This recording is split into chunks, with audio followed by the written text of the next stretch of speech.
I ask you to dispense with. Without objection. Now, after weeks of intense bipartisan negotiation, the leadership of both chambers, as well as the White House, have reached an agreement on an emergency federal relief package. The agreement on this package could be summed up by the expression, better late than never, although I know many of my Republican colleagues wished it was never. A long, arduous year.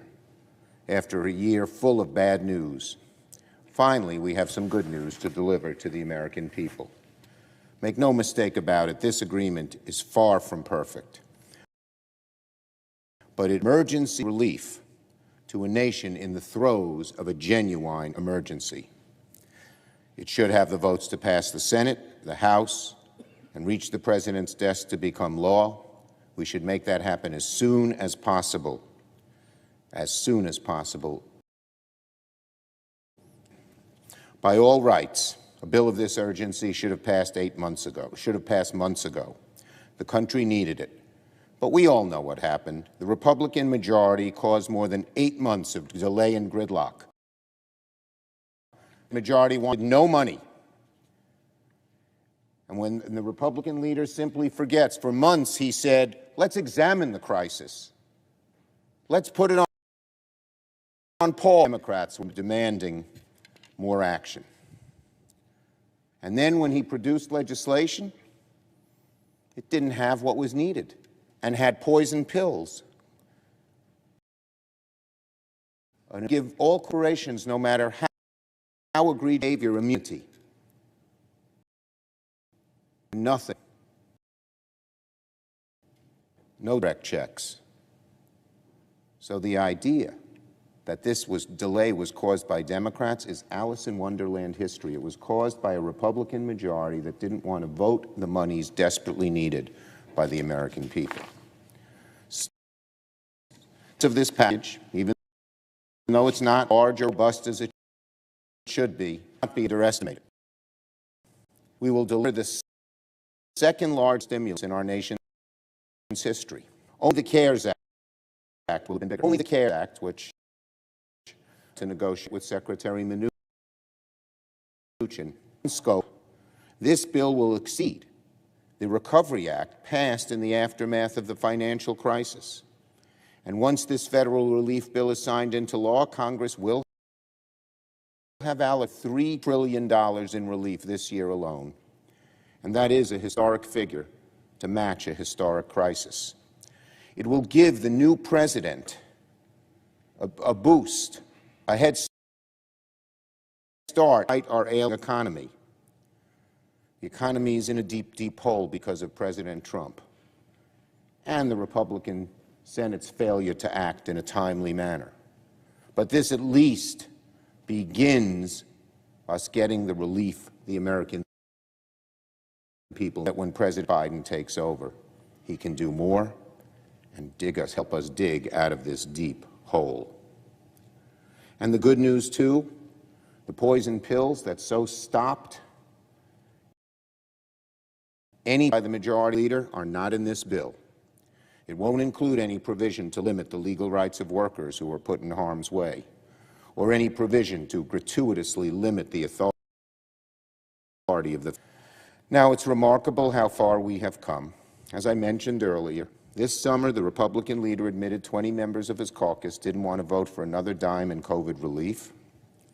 Before negotiating with Democrats, the majority offered $1 billion that contained poison pills designed to doom the thing from the start. That way, Republican senators wouldn't be forced to approve any new spending. Here at the end of the year, reason has prevailed, sweet reason, and will now billion. And that matters, not for any one party. It matters for the American people, because we increased the size of this bill, expanded its reach. More Americans will receive assistance before the holidays. Americans who have lost their jobs through no fault of their own, this bill will throw out a safety net. Initially, Republicans were ready to let enhanced unemployment benefits expire, move on without help for renters. They opposed another round of direct payments. Their starting offer for UI and rent relief was 0, 0, and 0 again.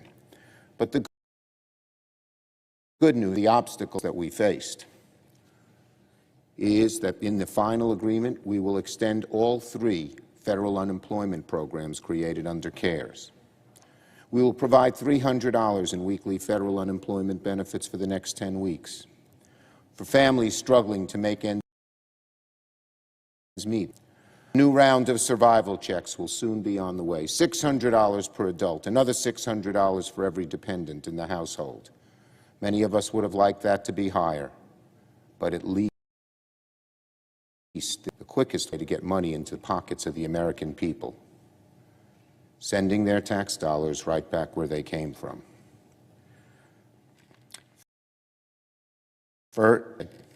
It's not as much as many Democrats and some Republicans would have liked, and we hope that next year the same bipartisan support that emerged behind $1,200 stimulus checks will propel even more assistance.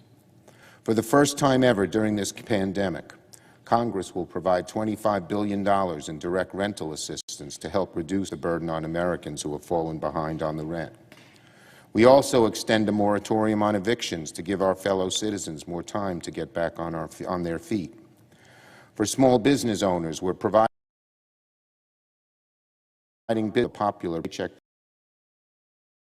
protection. Crucially, this bill will provide $12 billion for minority-owned and very small businesses who struggled to access financing during the earlier rounds of PPP. Local newspapers and local broadcasters assist. Nonprofits, hard to see that happened. And our nonprofit religious institutions, synagogues and mosques, no collection plate, no income, but so vital to social services and so needed during a time of crisis, will once again get the help they need, something that I authored this bill. I'm especially that this bill will provide money and $15 billion in grants for theater and small venues act. These venues are so important to my state and many states across the country. They're the lifeblood of our communities. They were first to close and will be the last to open. The bill gives them a fighting chance. And of course, today's agreement will give a major boost to the disease itself. There will be more than $30 billion to support the procurement and distribution of the coronavirus vaccine, ensuring it's free and rapidly distributed to everyone. Today's agreement includes this and all more: support for child care, food assistance, agricultural relief, the Postal Service, and funding to help families gain access to broadband. So, the Americans celebrate in this legislation, but of course the agreement we reached is far from perfect.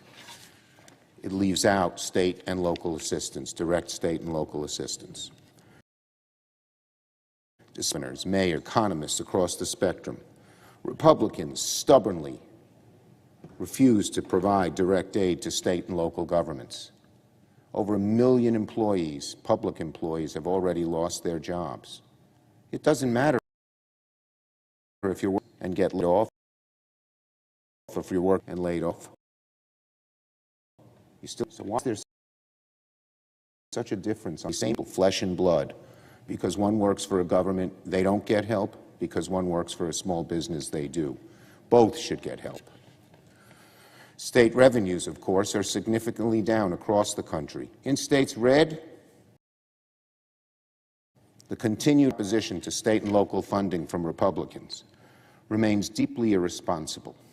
It will force states to make painful decisions to cut jobs, potentially raise taxes on working families, and will hurt the economy of the entire country as millions more of government workers are laid off at a time when we're struggling to recover, hurting us all. Still, Democrats refuse to let state and local governments be completely left behind. Today's agreement does include aid for specific state $82 billion for education funding, $27 billion in payments for testing and state health care programs, $45 billion for transit systems. I'm very proud of the New York's MBA will receive the money it needs to keep going. It is so vital to our city's economy and something I worked very hard for. Make no mistake, these funding sources for direct aid to state and local governments, and we Democrats will continue to fight for those in the new year. But in this case, a rose by any other name smells, but at least it brings some relief. State and local governments will receive assistance in a number of different ways. Chamber gaveled back in 2021. We must pick up where we just left off. We've given the administration a vital head start, but make no mistake about it, our economy is in a deep, deep, deep hole, in part because of the Trump policy in fighting the coronavirus. Now we will have to help them. This is a good start, but a lot more needs to be done. We must continue to protect people's jobs for a company or a local government. We must do so much more. And we got to start building, stimulating our economy so it gets out of the hole with things like infrastructure, with broadband, and improving our health care and education systems, and so much more. So much more. So let me be very, very clear. Once this deal is signed into law, it cannot be the final word on congressional relief.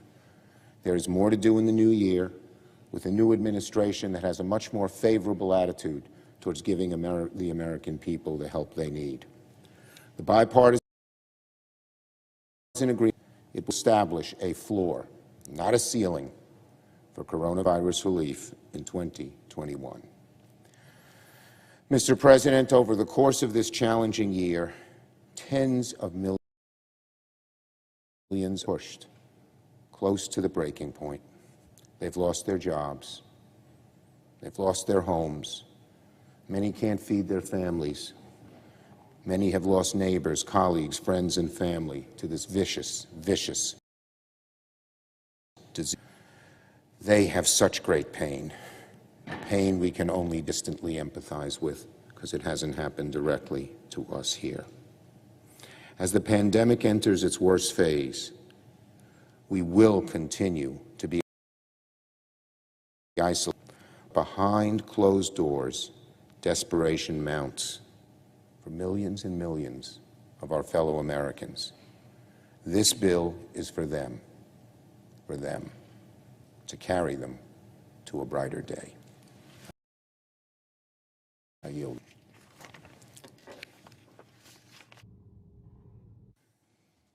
Senator from Ohio. Mr. President, first, we are finally at the point where we're passing legislation to deal with the COVID-19 crisis that has gripped my state and our country. We have a health care pandemic, we have an economic crisis, and I'm pleased to say that on a bipartisan, as we did 9 months ago with the CARES Act, it shouldn't have been 9 months, but we now have a targeted bill that focuses on providing a bridge between now and the time at which the vaccines will, and we need the help. The economy is faltering, as was just said, but also the health care crisis in my home state and so many other places has gotten worse. So it's time, past time. I'm told I've given 21 speeches on the floor about the bipartisan nature of this. There's so many areas of common ground, and I was pleased to be part of the group that put together their own package over the last month. I think that helped to encourage leaders on both sides to see that there was a lot of common ground. There were ways for us to come together. One of my colleagues is on the floor with me now, Senator Stabenow from Democrats, who I spoke to over a month ago about this bipartisan process, and we talked about the common ground and the ability for us to find ways to move ahead to help those small businesses that truly are struggling, individuals, their jobs, because of the economic crisis precipitated by the pandemic. and to help our schools and to help our health care providers and to help ensure that we are doing what we can here to help at the local level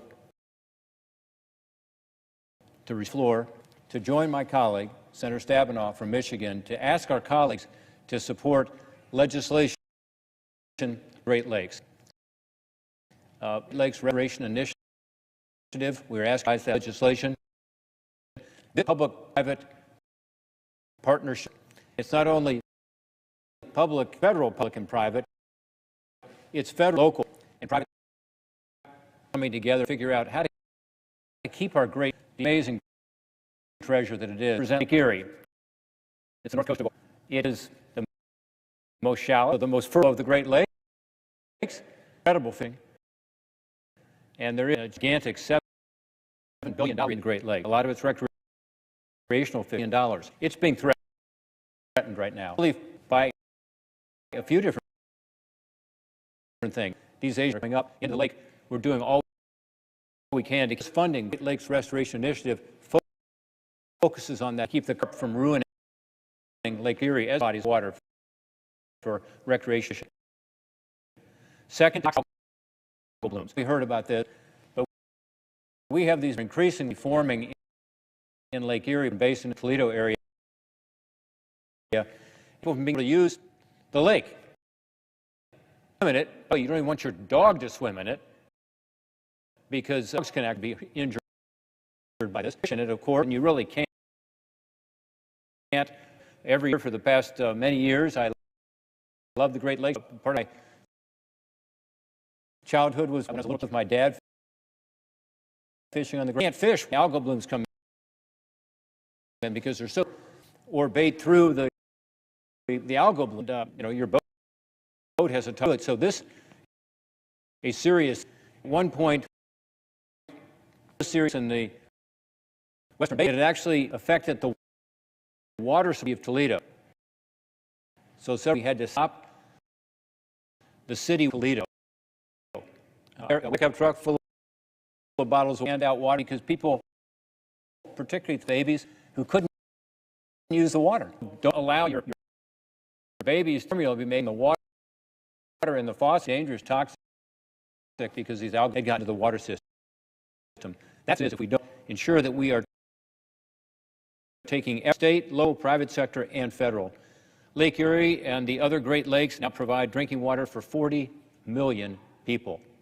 40 million people. You want to be sure that that treasure continues, not just for recreation and fishing and swimming and so on, but also for the water supply. So the Great Lakes Restoration Initiative is a down payment, really, to ensure that we can deal with these invasive species like the Asian carp and others.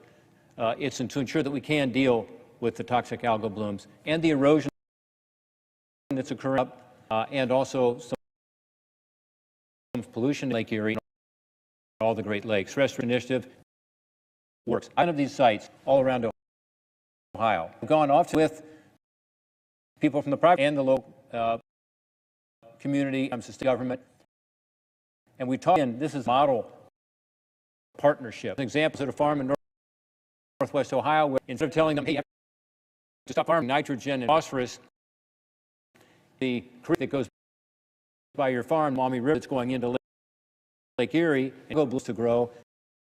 Instead, you say, as a farmer, to run off. And we've had great, but some expense in it. Often you have for filters and pumps and so on. From dealing with these upstream issues with blooms of phosphorus and nitrogen is very important. Initiative does that. So to say that as of tonight, it appears that both sides of the called hotline, work with some of our colleagues to resolve some remaining questions, because this is a program that works. I've seen it work. Please to partner with now. We're co-chairs of the Great Task Force. She's the chair, and tonight to partner with her on this legislation for work on this. And I would like, if I could, to now turn to Senator Stabenow. Senator from Michigan. Thank you. And it's always wonderful wonderful to work, colleague from Ohio, and Sarah, a tremendous ownership and passion about lakes. For us in Michigan, we're surrounded by the great, and we really about our way of life. Brent has talked about the fishing boating industry, and people get their water from the Great Lakes Basin. But in Michigan, more lighthouses all over Michigan, actually than line in the country, and where we say we have out the salt, and it is very much for us in Michigan. So, Senator from Ohio, the Great Restoration is on a number of the water quality and the spread of Asian other invasive species. We still on preventing future contamination. As a personal point, in 2010, I like restoration initiative as a Senate Budget Committee. And we have had over 5,000 different projects throughout the Great Lakes, including 80 projects. We are seeing tangible report minutes indicated. This is a public-private. It's with cities, it's with state government, the federal government. In Michigan, have had 4 of concern because of seriousness of what was through the water, and the water quality have not been removed from those areas where the communities work using Great Lakes Restoration funding and working with the, and they delisted, which that means things have improved. Michigan, you can swim again, you can enjoy the water. So we are seeing tremendous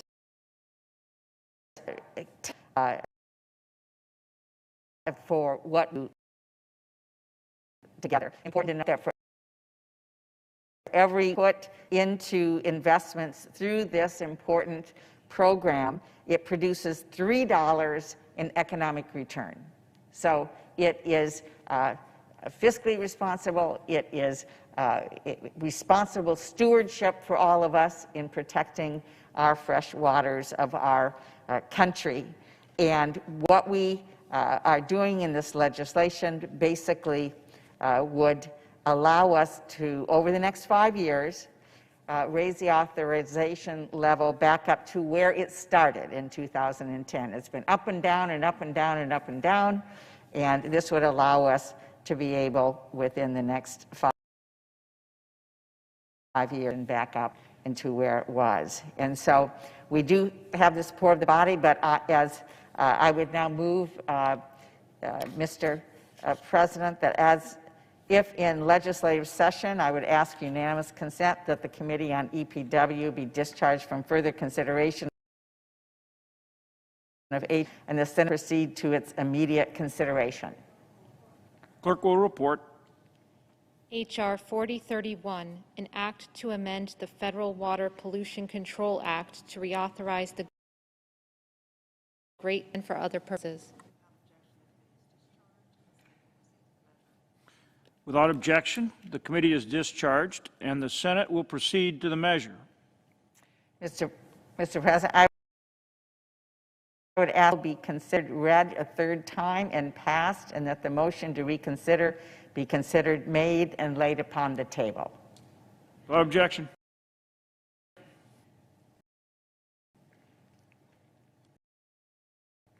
Very much, Mr. President, and I say again, a pleasure to work with my friend from Ohio. One other moment, just to also and thank everyone that is involved getting us where we are on this survival package. This was a COVID. It's about helping people survive over the next several, whether that's making and pay bills, keep the heat on. In North Dakota and places like Ohio, it's going to get pretty clear. And our small business, our farmers, schools need help to be able to all the support we need to provide distribution and health and all of other areas. Negotiate. I do want to say on a couple of points that I've been deeply and want to thank the presiding your support and help on our nutrition and pieces. We, in a very important, more people get help to feed their families. No small thing in our country of people who have worked for the food bank now sitting for hours in cars to drive up and get in the United States. And so what we have this package is going to be to help people be able to food in the grocery store as get the ways, help our seniors with meals, help our children who are eating in school, right, like students that don't have the to be on campus. So very food access and nutrition, very in the legislation. And farmers as significant support as well as in our food chain. Some areas where we have all been concerned as those involved in the chain will lose their markets and rest, but not have the support capacity to that milk, other commodity older and package them to go to the food bank. Headway and supporting as well. So I want to thank this is really the last session that Roberts and I had this year, and as I said before, great pleasure to be able to yes effort, bipartisan effort. The one other thank you I just want to give is in a whole nother area that has been a passion of mine. I've been proud to lead with a colleague from Missouri, Senator Roy Blunt. We have very significant support as health services, mental health, substance abuse services that are desperately needed and have been amplified, and need has expanded even more what has happened with the coronavirus. Important in this legislation, and grateful to be in pushing that forward as well. More to talk about, is away from that fund. I'm hopeful and it was formed. All of us working together. My colleagues who initiated an effort will find this is a coalition we want to steer because there's something to do together. And people expect us, I hope, is the step of many to solve problems and helping people country forward. Senator. So I want to agree with that work with regard to behavior. Us in my bipartisan group on both behavioral health, addiction, because unfortunately the epidemic of overdose and overdose deaths, and so heartbreaking reality because we were making progress in this chamber and around the country. We were actually reducing not just the number of people who were suffering and overdose deaths, and we're now going to be the largest overdose death through our country. We believe that we need to address it. That's part of the COVID, along with the behavior health issue, unfortunately, being exacerbated by the isolation that's with the COVID-19 issue, joblessness that we're seeing. Unanimous consent to offer into the record at the place in the record Great Lakes Restoration Initiative, one of them, Senator Stabenow and myself, that we want to thank our colleagues in the House on the Great Lakes Restoration Initiative, in particular the two co-chairs of the Great Lakes Task Force and the chairs of the Great Lakes Restoration, and that would be Representative Marcy Kaptur, David Joyce from Ohio. So for their good work and congratulate them on to well. Go back.